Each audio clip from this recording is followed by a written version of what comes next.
જોડાઈ રહ્યા છે માર્કેટસ્મિથ ઇન્ડિયાના મયુરેશ જોશી. મયુરેશજી, ગુડ મોર્નિંગ.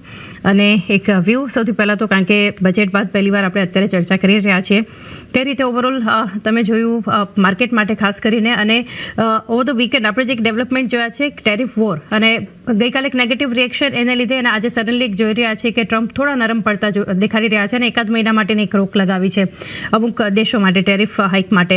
આ બધા સેટઅપને તમે કઈ રીતે જોઈ રહ્યા છો? અને શુક્રવારે તો એક સ્વાભાવિક હવે નેક્સ્ટ આપણું ફોકસ છે પોલિસી માટે થઈને બનતું દેખાઈ રહ્યું છે. રેટ કટ એક અપેક્ષિત છે અહીંયાથી. આપનો વ્યૂ અત્યારે ભારતીય બજાર માટે ને ઓવરઓલ ગ્લોબ માટે લઈએ. Very good morning. મારી હિસાબે I think પહેલી વસ્તુ તો consumption driven budget હતું, which is clearly seen from the income tax slab revisions that have probably happened. બીજું I think જે capex નું નંબર આવ્યો છે, market is a little bit disappointed, પણ મારી હિસાબે હજી પણ I think the number is pretty robust enough, which will mean there is a decent order flow and allocations across industries, defense હોય, railways હોય, agriculture હોય, and there should be a decent flow of orders coming through for the next financial year. At the same time, fiscal prudence ની જે path maintain કરી છે, અને જે expectation છે of a reasonable amount of tax growth, both personal taxes માં as well as corporate tax and GST, I think that probably lays base કે કદાચ આ targets realistically achieve થઈ શકાય.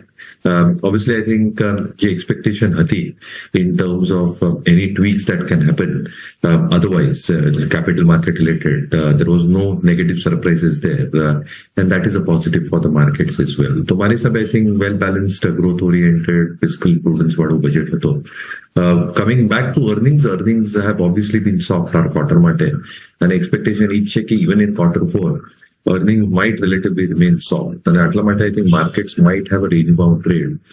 Obviously જે reactions જોવા મળશે geopolitical news ને લઈને, ટ્રમ્પ સાહેબને જે ટેરિફની અનાઉન્સમેન્ટ કરેલી, he is trying to negotiate, and I think that's the best way to negotiate with any trading partner, and US જે એક dominating positionમાં છે આજની તારીખમાં, I think they are able to probably do that. તો કેવી રીતે આ rhetoric play out થશે in the next few days, એ બહુ crucial રહેવાનું છે. Next 15-20 days are going to be extremely crucial in terms of his moves, his strategic positioning, and the US ની strategic positioning related to all these issues.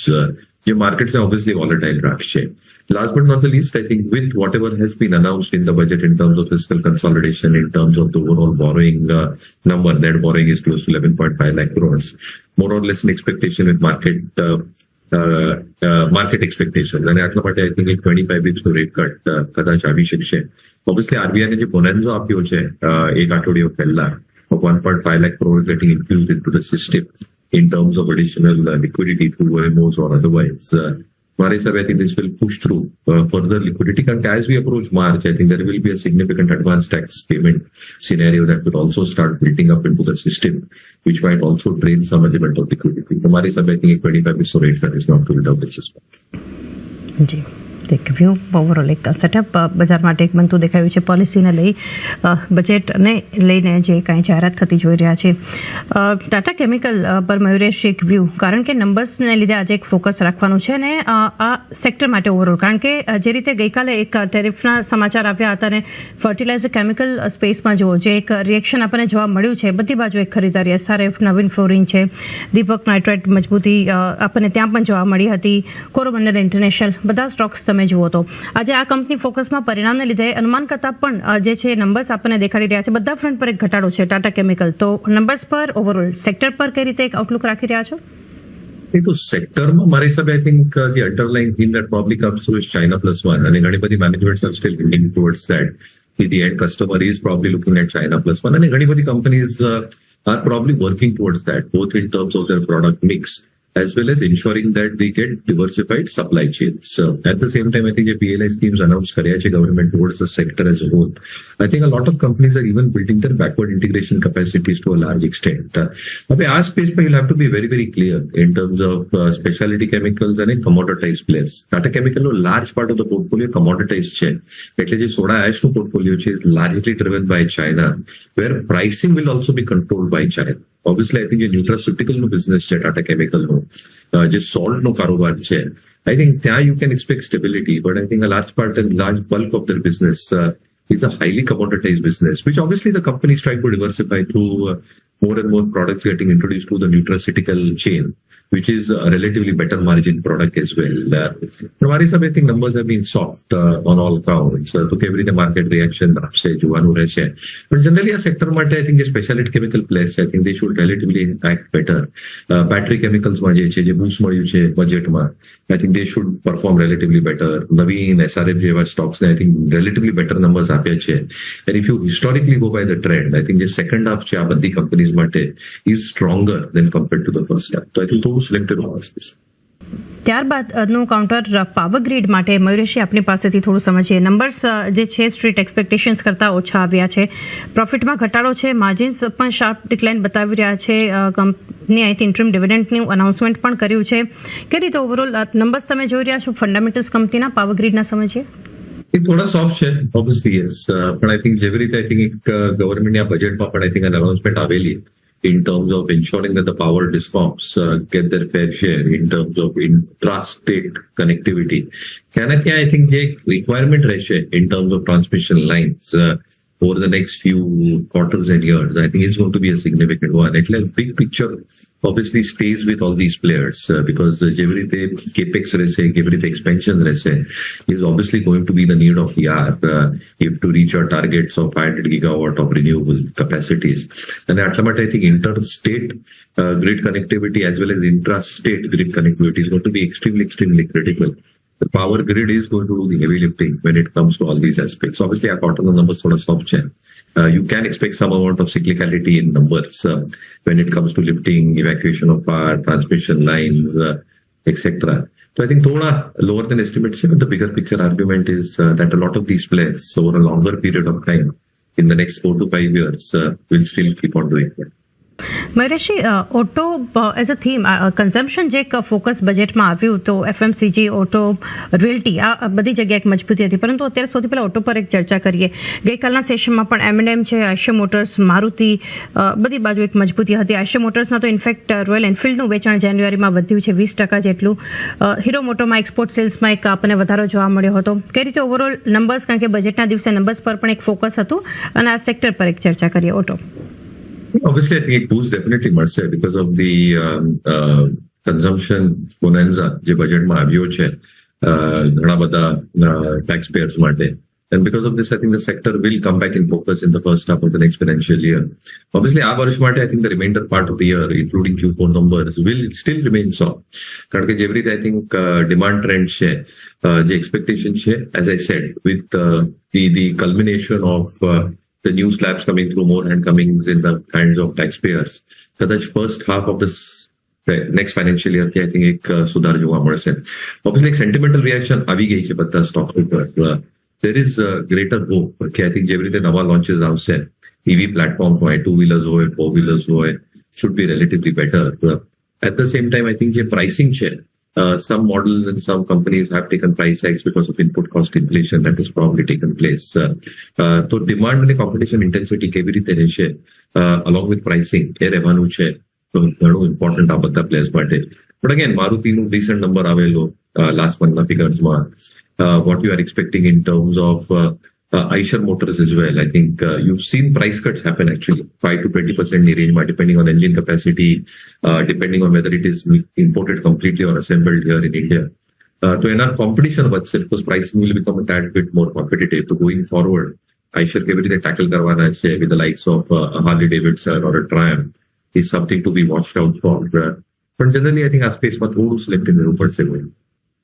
એક view મયુરેશ, banks માટે આપની પાસેથી થોડું સમજીએ, કારણ કે જે રીતે ગઈકાલના સેશનમાં તો અગર જોઈએ તો IndusInd bank, EU small finance bank એકાદ બે કાઉન્ટર્સ થોડા મજબૂત ક્લોઝિંગ આપ્યું, પરંતુ અત્યારે પ્રી ઓપનના બિટ સેટલ થઈ ગયા છે. નિફ્ટી બેંકમાં એક ખરીદદારી, અને અત્યારે બેંક NBFC જો શ્રીરામ ફિનાન્સ અત્યારે સૌથી વધારે ગેઇનિંગ કાઉન્ટરમાં જોઈ રહ્યા છે. આ સિવાય ઇન્ડસઇન્ડ બેંકમાં એક મજબૂતી આપણને બતાવી રહ્યું છે. ICICI બેંક, HDFC બેંક બધા સ્ટોક્સ, એક્સિસ બેંક ખરીદદારી બતાવી રહ્યા છે. તો ઓવરઓલ આ સ્પેસ, કારણ કે શુક્રવારે ખાસ આપણે પોલિસી અનાઉન્સમેન્ટ તમે પણ મેન્શન કર્યું કે એક રેટ કટ અહીંયાથી એક અપેક્ષિત છે. વ્યૂ લઈએ આના પર. Generally, I think selective રહેવું પડશે, કારણ કે મારી હિસાબે I think largely market is listed at a 25 pips cut, but ક્યાં I think જે ઘણા બધા પેરામીટર્સ છે લોન ગ્રોથને લઈને, deposit growth has been decent, asset quality માં પ્રેશર્સ ઓછા થઈ રહ્યા છે. તો ક્યાં I think there is expectation કે જેવી રીતે આપણે એક બેલેન્સ શીટમાં સ્ટ્રેન્થ જોવા મળશે going forward in the next financial year as well.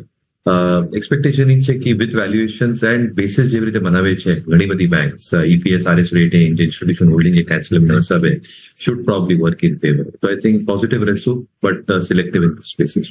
Okay, એક વ્યૂ પોઝિટિવ આ સ્પેસ પર, પરંતુ એક સિલેક્ટિવ અપ્રોચ રાખવાનું જરૂરી. મેટલ માટે એક વ્યૂ લઈએ મયુરેશજી. અત્યારે તો ઘણી મજબૂતી જોઈ રહ્યા છે. હિન્ડાલ્કો 3.25% જેટલું એક ખરીદારી છે. મેટલ ઇન્ડેક્સમાં પણ નિફ્ટી મેટલ પણ જુઓ, ત્યાં એક મજબૂતી છે. સેલ, હિન્દુસ્તાન ઝિંક, JSPL બધી બાજુ અત્યારે JSW સ્ટીલ, ટાટા સ્ટીલ મજબૂતી બતાવી રહ્યા છે. ઇન્ડેક્સ ઇનફેક્ટ 2.5% નિફ્ટી મેટલ ઇન્ડેક્સમાં એક ખરીદારી બનતી જોઈ રહ્યા છે. કઈ રીતે આ સેક્ટર માટે એક અપ્રોચ રાખવો જોઈએ આગળ? એક સેન્ટિમેન્ટલ રિએક્શન જોવા મળી છે, કારણ કે આઈ થિંક જે પાછો એક રિવર્સલની સાઇન્સ ટ્રમ્પ્સ આપ બતાવે છે, એવી રીતે લાગે છે કે may be it will not be that harsh, but let's see, as I said, in the next 15-20 days કેવી રીતે એકચ્યુઅલ રેટોરિક પ્લે આઉટ થઈ રહી છે. Obviously, I think the Chinese demand is still very, very soft, and એટલા માટે dumping is still happening all across the globe. અને recovery માટે પણ in terms of the manufacturing or real estate sector in China, કારણ કે ઘણી બધી inventory હમણાં પણ વેકન્ટ છે, is still going to take time. તો ક્યાં ના ક્યાં I think જે LME પ્રાઇસિંગ છે એ હજી પણ સોફ્ટ રહેશે, ડમ્પિંગ માઇટ સ્ટીલ કન્ટિન્યુ, અને આટલા માટે આઈ થિંક ઓપરેટિંગ લેવરેજ જે કંપનીઝ એન્જોય કરી શકશે એ થોડું બેક એન્ડેડ થઈ શકશે. તો મારી હિસાબે આઈ થિંક એક સેન્ટિમેન્ટલ મૂવ છે, but you have to wet and watch for the next few days. આ બધા મેક્રો મૂવ્સ કેવી રીતે પ્લે આઉટ કરશે આ સેક્ટર. ઓકે, થોડો એક વેટ એન્ડ વોચ એક અપ્રોચ આપણે બનતો જોઈ રહ્યા છે મેટલ માટે. મયુરેશજી, MSME ખાસ એક ફોકસમાં જણાવ્યું આપણને એક બજેટમાં ખાસ કરીને, તો એક થોડું એના પર એક વ્યૂ લઈ લઈએ, કારણ કે જે રીતે આપણે જોઈ રહ્યા છીએ ક્રેડિટ ગેરંટી કવર જે છે ઇન્ક્રીઝ કરવાની, જે 10 કરોડથી 20 કરોડ, આ સિવાય પણ ઘણા બધા અનાઉન્સમેન્ટ આપણને એક સ્ટાર્ટઅપ માટે 10,000 કરોડના એક સપોર્ટ જે છે લેધર સેક્ટર માટે, અને ઓવરઓલ જે એક અનાઉન્સમેન્ટ થયા છે, આ સિવાય પણ ઘણા બધા મુદ્દાઓ અહીંયાથી હતા, પરંતુ જે એક ફોકસ આવ્યું છે MSME માટે, એની અસર તમે કઈ રીતે જોઈ રહ્યા છો? ડિરેક્શન છે. Obviously, I think the taxation changes આવેલા for MSMEs, SMEs, I think that created a lot of upheaval in the past few quarters. અને જેવી રીતે I think microfinanceમાં તમે જોશો કે there is some stickiness still there, which probably means કે હજી પણ I think જે એક borrowing mix છે, whether it comes to NBFC lending or bank lending, I think થોડું નબળું રહેશે for the sector as a whole, but I think it should start showing signs of some element of pickup as we head into the first half. I think એ બધા જે allocations થઈ ગયા છે through the budgetary allocations are a step in the right direction to probably revive this sector. પણ business dynamics કેવી રીતે improve થાય in the next quarter, I think એ ઘણું બધું ઇમ્પોર્ટન્ટ રહેવાનું છે આ સેક્ટર. મયુરેશજી, ફાર્મા હેલ્થકેર ત્યાં પણ એક થોડુંક ફોકસ આપણને બજેટમાં જોવા મળ્યું. મેડિકલ ટુરિઝમ જે છે એ સિવાય હિલ ઇન ઇન્ડિયાનું એક પ્રમોટ કરવાની એક વાત જે કરવામાં આવી હતી, અમુક દવાઓ માટે એક્ઝેમ્પશન જે છે એ પણ અનાઉન્સમેન્ટ આપણને જોવા મળ્યા. સેક્ટર કઈ રીતે ઓવરઓલ જોઈ રહ્યા છો? Pharma, healthcare, diagnostics? Selectively looks good. અને મારી હિસાબે I think જેટલી પણ I think જે પાઇપલાઇન છે, સ્પેશિયાલિટી પાઇપલાઇન બનાવી છે, I think has been exceptionally good for a large of the large cap players. Sun Pharma એક clear disclaimer છે, we hold that in our global portfolios. I think numbers સરસ હતા. જે pipeline છે Sun Pharmaની, that is extremely good. I think જે 7 ને 8 drugs છે are under various stages, one getting of stage 3 trials, one getting launched, one in the process of getting launched over the next few months. તો ક્યાં ના ક્યાં I think જે એક exclusivity હોય રેવન્યુને લઈને, માર્જિન્સને લઈને એક્સક્લુઝિવિટી મળી જાય ફોર ધી સ્પેશિયાલિટી કંપનીઝ. અને at the same time I think hospital stocks છે એમાં પણ આઈ થિંક એક જે સ્ટેબિલિટી છે અર્નિંગ્સમાં, they can probably maintain that. તો કિમ્સ એઝ એન એક્ઝામ્પલ, જ્યાં એક કન્સિસ્ટન્ટ રેવન્યુ ગ્રોથ જોવા મળી છે, they have added significant beds. એટલા માટે I think the occupancy rates છે, ratios છે, they have come down to around 50%.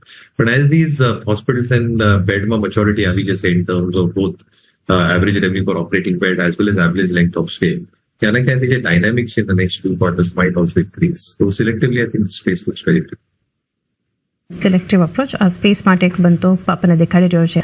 ત્યારબાદ એક વ્યૂ છેલ્લે મયુરેશજી સમજીશું આપની પાસેથી, mid cap, small cap versus large cap કંપનીઓ, કારણ કે જે રીતે આપણે જોઈ રહ્યા હતા માર્કેટમાં આટલો ઘટાડો જે એક વર્ષની એક શરૂઆત પણ આપણે થતી દેખાડી રહી હતી, તો સૌથી વધારે કરેક્શન ત્યાં આપણને જોવા મળ્યું. તો આજે જો કે રિકવરી સૌથી વધારે ત્યાં છે મિડ કેપ, સ્મોલ કેપમાં, પરંતુ હવે આગળ જે છે કઈ રીતે એક ફોકસ રાખવું જોઈએ લોંગ ટર્મ માટે જ્યારે રોકાણ કરવું છે, તો ઇન્વેસ્ટમેન્ટ માટે કઈ કંપનીઓ સ્પેસિફિક, એટલે વધારે ક્યાં એક ફોકસ લાર્જ કેપ માટે કે મિડ કેપ માટે રાખવું જોઈએ? I think large caps and largish mid caps, I think that should be the mandate.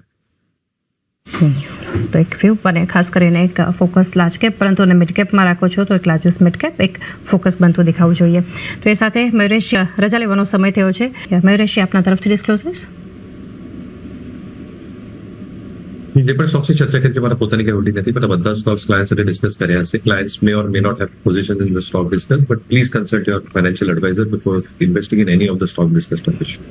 જી મયુરેશ અને યજ્ઞેશ, આપ બંનેનો આભાર અમારી સાથે જોડાય અને ખાસ માર્કેટ પર ચર્ચા કરી.